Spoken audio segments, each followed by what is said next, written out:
தேர்தல் நேரத்தில் மட்டுமே முதலமைச்சர் ஜெயலலிதா மக்களை சந்திக்கிறார் என திமுக பொருளாளர் மு.க.ஸ்டாலின் குற்றம் சாட்டியுள்ளார். தேனி மாவட்டம் பெரியகுளத்தை அடுத்த பங்களாமேடு பகுதியில் தேனி சட்டமன்ற தொகுதி திமுக வேட்பாளர்களை ஆதரித்து ஸ்டாலின் பிரச்சாரம் செய்து வருகிறார்.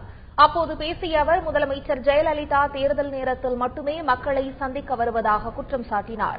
அதிமுக ஆட்சியில் வைகை அணை தூர்வாரப்படாதது ஏன் என்று கேள்வி எழுப்பிய ஸ்டாலின், தமிழகத்தில் விவசாயிகள் தற்கொலை அதிகரித்து வருவதாகவும் குற்றம் சாட்டினார்.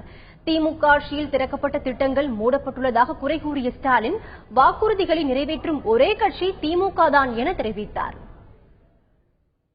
மாம்பழ உற்பத்திகள 2வது இடத்தில் உள்ள பெரியகுளம் தொகுதிகள குளிர்பதன கிடங்கு இல்ல, பழச்சாலை தொழிற்சாலை இல்ல, ராசநதி தூர்வாரப்படல, தோட்டப்பாறான தூர்வாரப்படல, ஆண்டிப்பட்டி தொகுதிகள குளங்கள் தூர்வாரப்படல, வைகை ஆற்றில 13 அடி வந்தல் படிந்து கிடக்குது. 18ஆம் கால திட்டத்தில் ஆண்டுக்கு 2 முறை தண்ணீர் திறக்க இந்த ஆட்சியில நடவடிக்கை எடுக்கப்பட்டிருக்கிறது.